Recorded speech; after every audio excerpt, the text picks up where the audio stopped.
Hello and welcome to Sophie & Co. I'm Sophie Shevardnadze. Paul Hellyer served as the Canadian Minister of Defense in the 1960s, shaping the country's armed forces for years to come.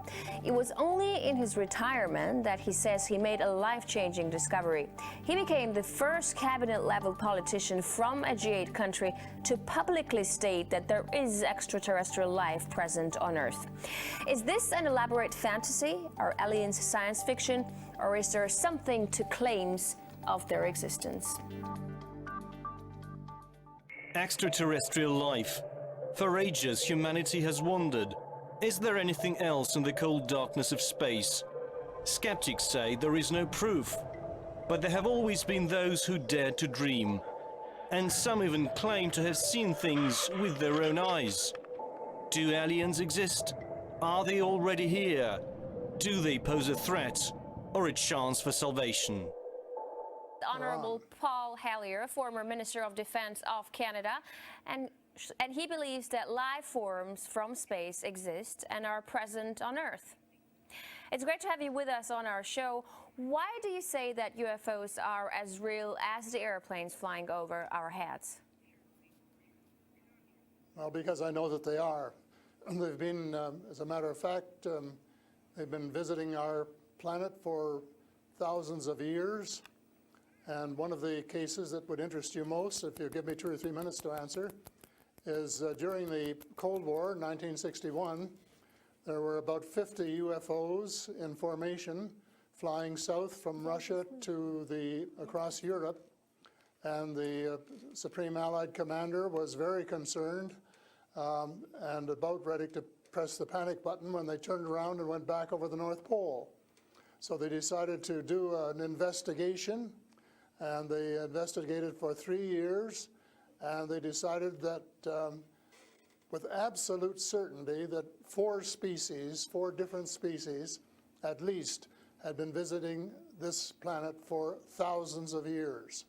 So that's, we have a long history of UFOs, and of course there's been a lot more activity in the last few decades since we invented the atomic bomb, and they're very concerned about that and the fact that we might use it again. And because the whole cosmos is a unity, and it affects not just us but other people in the cosmos, they're very much afraid that we might be stupid enough to start using atomic weapons again, and this would be very bad for us and for them as well. So no serious scientist has ever publicly confirmed evidence of an encounter with extraterrestrials. Why would scientists not confirm the facts if they exist?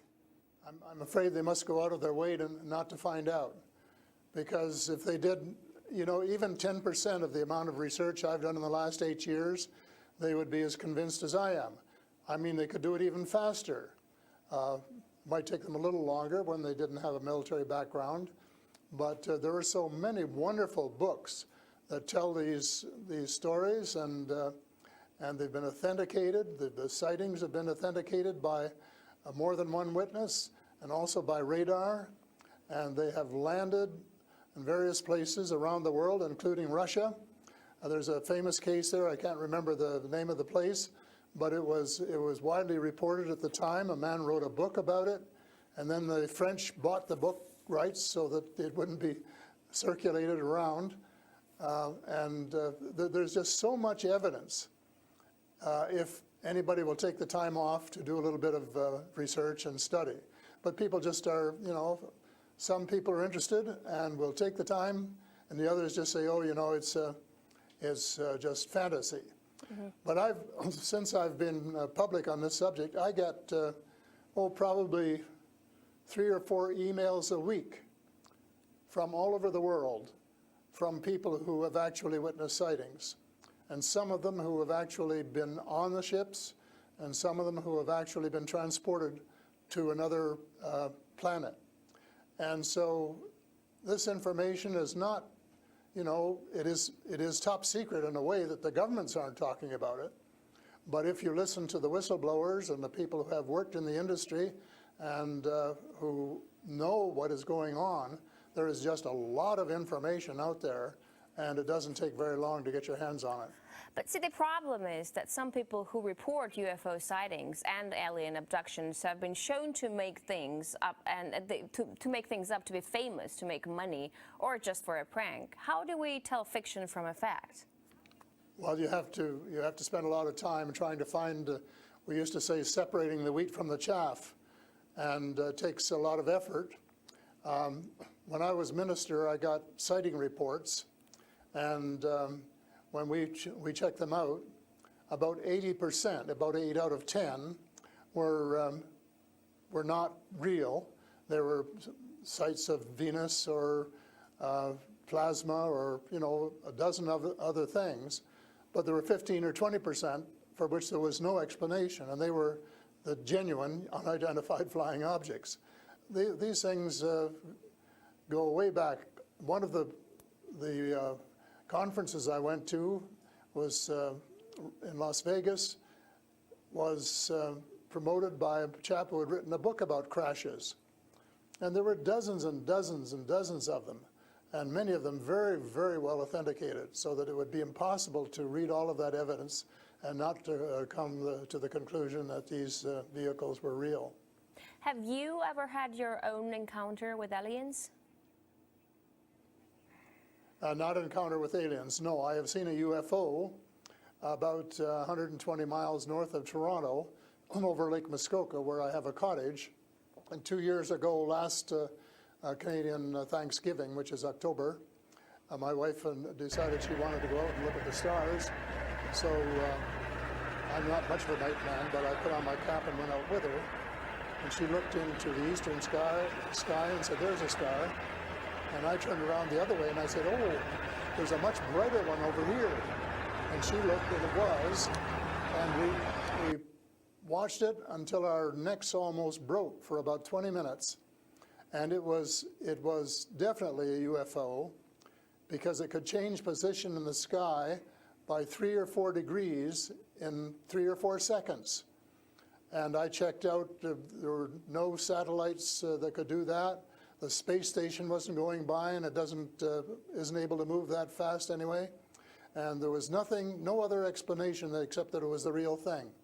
And 2 days later, I went down in the dock, got a comfortable chair, and watched it came back almost to the same spot and entertained me for as long as I could take it. And then I went back to the cottage.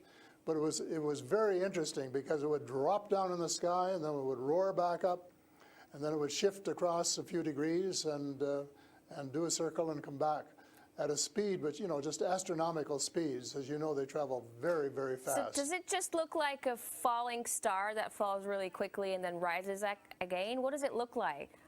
Well, it just looked like a star. It just looks like a star. Right. And I don't know if you're a person who has ever read the Bible or not, but I think the Star of Bethlehem is one of God's flying saucers. Mm-hmm.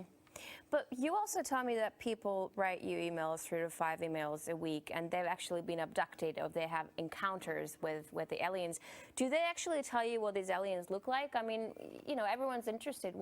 How would I know if I see an alien and if he abducts me? Well, the first question you have to ask is, how many species are there? And I used to think there were, between 2 and 12. And Apollo astronaut Edgar Mitchell, who came to Toronto a few years ago and had dinner with us, agreed that it was somewhere between 2 and 12. But the latest reports that I've been getting from various sources are that there are about 80 different species. And some of them look just like us, and they could walk down the street and you wouldn't know if you ran, walked past one. And they're what we call the Nordic blondes, and also the tall whites, who are actually working with the United States Air Force in Nevada. They're able to get away with that. They had a couple of their ladies dressed as nuns went into Las Vegas to shop, and they weren't detected. And I have a friend who saw one of the men walking along the street, and somebody who would recognize that they were different, and he did. So there are those kind, and then there are the short grays, as they're called, and they're the ones that you see in most of the cartoons. They're have very, very slim arms and legs, and they're very short, just a little over 5 feet, and they have a great big torso and a great big head and great big brown eyes. But they're different species, so you have to know that they're different species, and it's and know that they're all different. Mm-hmm. So if you saw the short gray, you'd certainly know that there was something up that you'd never seen before. But if you saw one of the Nordic blondes, well, you'd probably say, "Oh, I wonder if she's from Denmark or somewhere," So this species that you're describing, are they all different in terms of nice and mean? Are some of them nice and benevolent? Are others nasty? Or how are they? Are they good to people on Earth, or are they here to harm them? Well, it's a difficult question to answer because they have different agendas. And maybe all of us on Earth should have the same agenda, but you couldn't say maybe that Russia and China and the United States all had the same agenda at every turn, because they don't. And I would say that nearly all are benign, they're benevolent, they want to help us. There may be one or two species which do not. And that's one of the things I'm investigating at the moment, is to see who they are and what they're up to and what their agendas really are. All right, we're talking to Paul Hellyer, former Canadian Minister of Defense, who says extraterrestrial life forms exist and are present on Earth. We'll talk more about what they are and why they're here after a short break. Stay with us.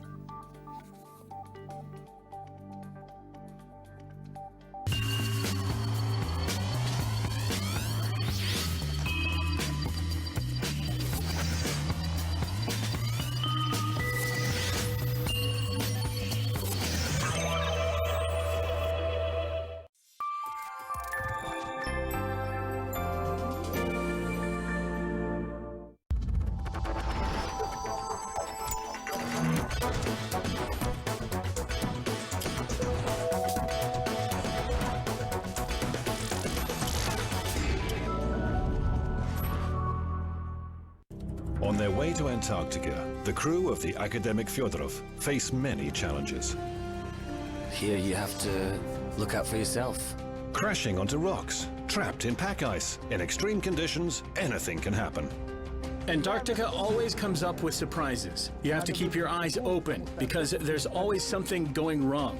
The ship carries huge reserves of water, food, fuel, as well as helicopters and people able to survive extreme conditions. They're ready for anything, even an apocalypse.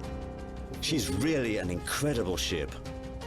Calling all Antarctica stations. This is Academic Fyodorov. Radio check. Please respond.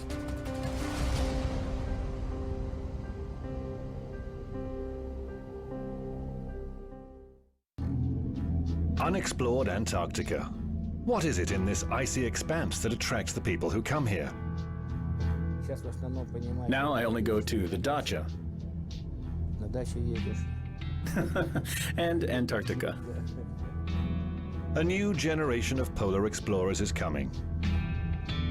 We have a new group of specialists here now. All of them are young. How are they going to get along with each other? I don't know. Who are they? I used to be a bureaucrat. Seriously. What adventures await in this mysterious land? Where do they live? What do they eat? And what are they actually doing in Antarctica?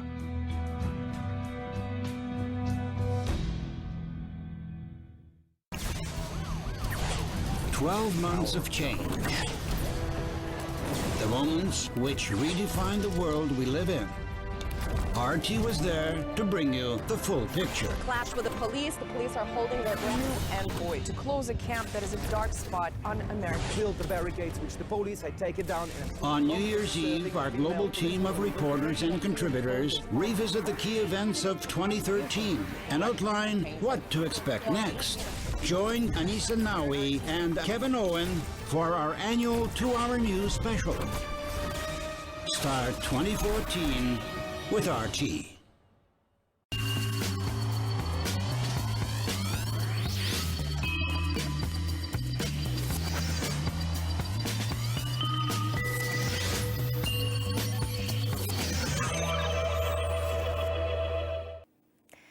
back with Paul Hellyer, former Canadian Minister of Defense, to talk about extraterrestrial life forms. Great to have you back. So these extraterrestrial creatures, where did they come from and how did they get here to Earth? They come from various places. For a long while, I only knew about ones who came from different star systems.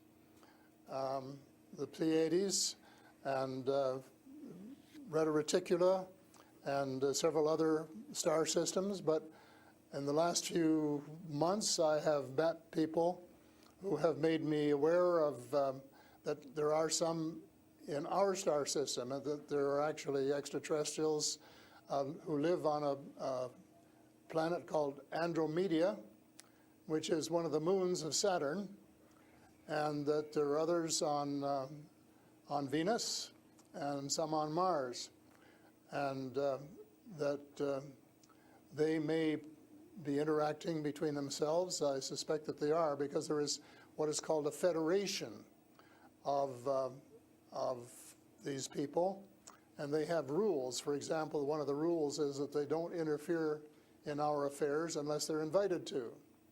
And that's one of the reasons probably that we haven't seen more of them until very recently. And so but what do you mean? There are a lot of people who want to interact with them. There are a lot of people who actually want to see them and know who they are. What, they need a special invitation to interact with us? What does it mean? They don't want to interfere into our affairs. Well, they don't want to tell us how to run our affairs. They have accepted the fact this is our planet and that we have the right to run it. But they're very, very concerned. They don't think we're good stewards of our planet. We're not. We're clear-cutting our forests, and we're polluting our rivers and our lakes, and we're dumping sewage in the oceans, and we're doing all sorts of things which are not what good stewards of their homes should be doing. And they don't like that, and they've made it very clear. And as a matter of fact, they have given us a warning. How? And this has come from more than one source. How have they made it clear? What have they done? They have talked to people. One of the chaps I talked to about a month ago was interacting with them in 1974, he and his brother in Peru, and they were taken to Andromeda, teleported, and they were told what the people there think, and that we're really wrecking our planet, and in fact that something dreadful is going to happen to it if we don't smarten up and change our ways.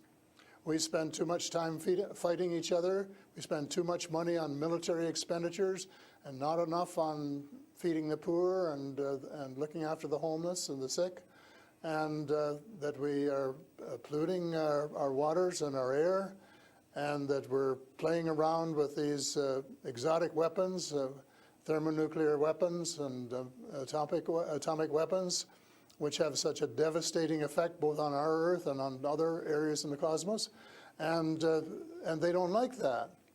And that's the reason they would like to work with us to teach us better ways, but only, I think, with our consent. And they work through individuals, and they try and pick out individuals who won't be frightened to death of them, because they can give you quite a fright. One of the cases I'm familiar with was the tall whites in Nevada, where the United States airmen working with them, were just frightened to death of them. And one, Charles Hall, rescued the daughter of one of the high-up people in the tall whites, and as a result became very good friends with the mother. And as soon as they could trust each other, they had a wonderful relationship. And he wrote a book about it. It's called Millennial Hospitality. Millennial Hospitality. And it tells you how you go through these stages of being scared out of your wits. But then when you establish a trust and a working relationship, why you can have the same relationship, same kind of relationship that you would have with someone here on Earth. But here's what I'm thinking. If you're outing their presence, which is clearly not what they want since they're hiding, why aren't they so afraid of, why aren't you afraid of repercussions? Because you're obviously stating that they're here among us, and you're telling me all these species that exist. they are here among us, and I'm not afraid because in most cases, well, as far as technology is concerned, they're light years ahead of us, and we have learned a lot of things from them. A lot of the things that we use today, we got from them, you know, lead lights and microchips and Kevlar vests and all sorts of things that we got from their technology, and we could get a lot more too, especially in the fields of medicine and agriculture, if we would go about it peacefully. But I think maybe some of our people are more interested in getting their military technology, and I think that's wrong. I think that's wrong-headed, and that's one of the things that we're going to have to change, because we're going to have to work together. Talking about all of us, everywhere on the planet. You mentioned military technology and swapping technologies and barters between between aliens and people in American government. I want to ask you, as a former Minister of Defense of Canada, is interstellar war a possibility? Should we be creating a Star Wars force to defend ourselves from possible invasion or something like that?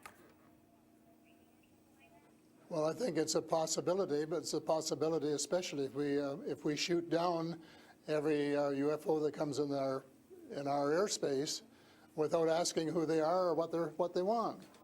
And right from the beginning, we started scrambling planes and trying to shoot them down, but their technology was superior enough that we weren't able to get away with it. Certainly not for a long while. And during that period of time, they could have taken us over without any trouble if they'd wanted to.